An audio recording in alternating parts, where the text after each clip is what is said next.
नमस्कार, स्वागत आप सभी का आपके अपने चैनल केलांचल टाइम्स पर। मैं हूं आपके साथ मानसी त्यागी। आइए रुक करते हैं इस वक्त की ताजा खबर की ओर। केंद्र सरकार ने आम चुनाव से पहले नागरिकता संशोधन अधिनियम 2019 को लागू करने का नोटिफिकेशन जारी कर दिया है। इस कानून को लेकर अब काफी चर्चाएं हो रही हैं। इसी बीच ये भी सवाल उठ रहा है कि क्या पाकिस्तान से आई सीमा हैदर को भी भारत की नागरिकता मिलेगी। इसे लेकर भी लोग तरह तरह की बातें कर रहे हैं, बातें बना रहे हैं। इसी बीच सीमा ने सीएए लागू होने पर पीएम मोदी को धन्यवाद किया है।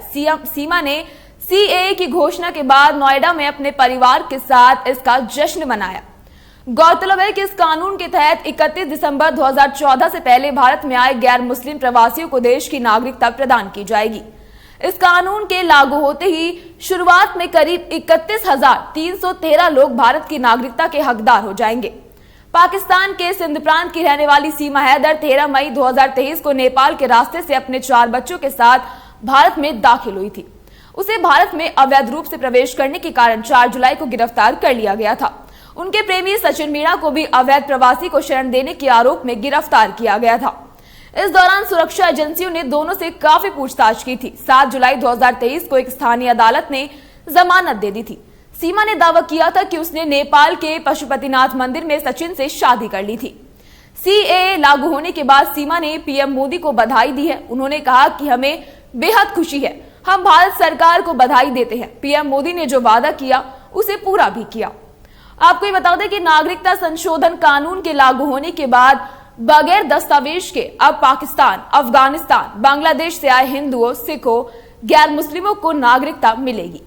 सीए को दिसंबर 2019 में संसद के दोनों सदनों में पास कर दिया गया था। बाद में इसे राष्ट्रपति की मंजूरी भी मिल गई थी। हालांकि इसके खिलाफ देश के कई हिस्सों में विरोध प्रदर्शन शुरू हो गए थे। इसी के चलते अब तक ये कानून लागू नहीं हो सका था। 11 मार्च की शाम को सरकार ने इसकी अधिसूचना जारी कर दी गई है। आइए आपको इन 5 बिंदु से समझाते हैं सीएए लागू होने से क्या होगा। नंबर 1, ये कानून बांग्लादेश, पाकिस्तान और अफगानिस्तान से 31 दिसंबर 2014 को या उससे पहले भारत आए हिंदू, जैन, ईसाई, सिख, बौद्ध और पारसी समुदाय के लोगों को भारतीय नागरिकता देने का एक मात्र रास्ता है। नंबर 2, इस कानून के तहत विदेशी व्यक्तियों को भारतीय नागरिकता मिलने के लिए पिछले 1 साल से भारत में रहना जरूरी है। साथ ही पिछले 14 सालों में से कम 5 साल भारत में रहना चाहिए। पहले विदेशियों को नागरिकता मिलने के लिए 11 साल तक भारत में रहना पड़ता था। नंबर 3, यह कानून भारत के संविधान की 6ठी अनुसूची में शामिल कुछ इलाकों में लागू नहीं होता है। इन इलाकों में असम के ट्राइबल इलाके, मेघालय, मिजोरम और त्रिपुरा शामिल हैं। साथ ही असम के कार्बी आम लोग, मेघालय के गोरो हिल्स, मिजोरम के चकमा जिले और त्रिपुरा के ट्राइबल इलाके जिले में भी इसमें ये शामिल है। नंबर 4, इस कानून के लागू होने के बाद दूसरे देश से आए मुस्लिम समुदाय के लोगों को इस कानून के तहत नागरिकता नहीं दी जा सकती। हालांकि सरकार का कहना है कि अन्य समुदायों के आवेदनों पर व्यक्तिगत रूप से विचार किया जाएगा।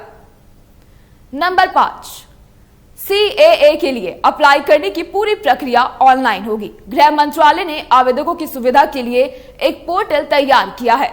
आवेदनकर्ताओं को यह बताना होगा कि वो किस साल भारत आए थे और उनके पास वैध दस्तावेज नहीं थे।